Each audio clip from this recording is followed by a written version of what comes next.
అందరికీ నమస్కారం అండి. వెల్కమ్ టు అవర్ ఛానల్ అమృతం. నా పేరు ప్రసన్న. ఈ వీడియోలో మనం ఏంటంటే సాయిబాబా తన గురుసేవ వృత్తాంతం గురించి ఏమని చెప్పారో చూద్దాము. సాయిబాబా జన్మతః పరిపూర్ణులు అయినా కూడా లోకానికంతటికి ఆదర్శంగా ఒక గురువుని సేవించి గురుసేవ చేశారని చెప్పారనమాట. సో ఈ వీడియోలో ఏంటంటే మనము సాయిబాబా తన గురుసేవ వృత్తాంతం గురించి ఏమని చెప్పారో మనం ఇప్పుడు చూద్దాం. సాయిబాబా ఇలా చెప్పారు. ఒకప్పుడు మేము నలుగురం కలిసి పవిత్ర గ్రంథాలు చదివి చర్చించుకున్నాం. మొదటివాడు ఏం చెప్పాడంటే, ఎవరిని వారే ఉద్ధరించుకోవాలి కానీ ఇతరులపై ఆధారపడకూడదని చెప్పాడనమాట.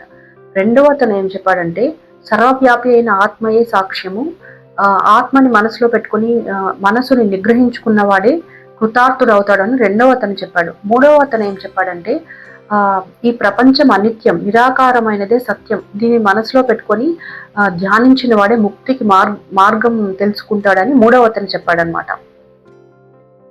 ఇప్పుడు నాలుగవ అతను అంటే సాయిబాబా ఏం చెప్పారంటే, కేవలం గ్రంథ పాండిత్యము వ్యర్థమని, మన స్వధర్మాన్ని ఆచరిస్తూ గురువే సర్వవ్యాపి అయిన దైవమన్న విశ్వాసంతో తను మన ధన ప్రాణాలను గురువుకు సమర్పించాలి అని చెప్పారనమాట. ఈ విధంగా నలుగురు చర్చించుకుంటూ ఒక అడవిలోకి ప్రవేశించారు.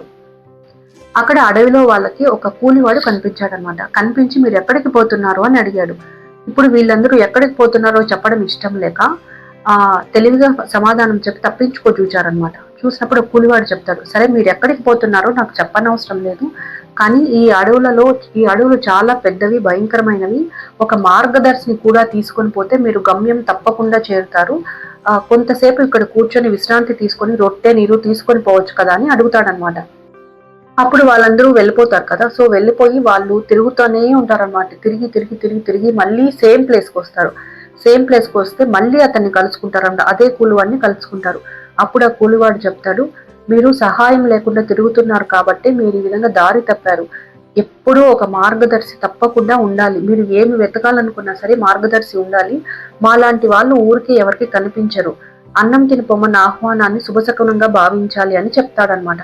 అప్పుడు సాయిబాబా అనుకుంటారు, ఇతడు తన స్వార్థం లేకుండా ఎంత ప్రేమగా మనల్ని భోజనం తీసుకోమని వెళ్తున్నాడు కదా, మనకు జ్ఞానాన్ని వెతకాలి, జ్ఞాన మార్గం తెలుసుకోవాలంటే ఇతడు ఇచ్చిన ఆతిథ్యాన్ని తీసుకొని వెళ్ళడమే సరైన మార్గం అని చెప్పి, సో సాయిబాబా అక్కడ ఆగి ఆ కూలివాడి దగ్గర ఆగి అతనిచ్చిన ఆతిథ్యాన్ని స్వీకరించి రొట్టె నీరు తీసుకుంటారనమాట. తీసుకున్న వెంటనే వాళ్ళ ఎదురుగా ఒక గురువు ప్రత్యక్షమవుతాడు. గురువు ప్రత్యక్షమైన వెంటనే అడుగుతారనమాట, ఏమిటి మీ చర్చ అని అడుగుతాడు.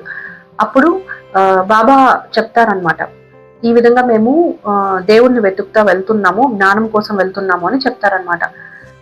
అప్పుడు గురువు చెప్తారు, నన్ను అనుసరిస్తావా, నిన్ను గమ్యం చేరుస్తాను, కానీ నన్ను సంపూర్ణంగా విశ్వసించినప్పుడు మాత్రమే కృతార్థుడు అవుతావు అని చెప్తాడనమాట.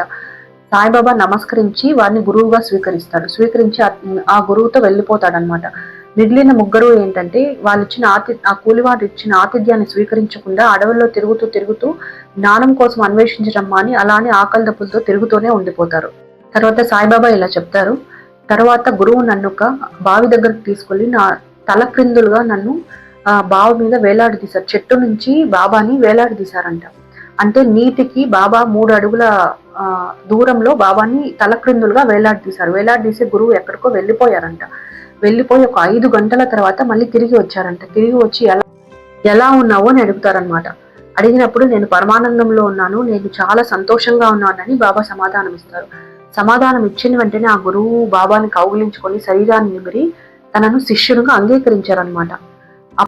అప్పుడు బాబా ఇలా చెప్పారు, నాకెల్లప్పుడూ ఆయననే చూస్తూ ఉండాలనిపించేది. నా తల్లిదండ్రులను కోర్కెలను మరిచి నా ఇంటికి వెళ్ళాలన్న అసలు తలంపే ఇక రాలేదు. నా జీవశక్తిని అంతటిని నా దృష్టిని ఆయన ముఖం మీద లగ్నం చేశాను.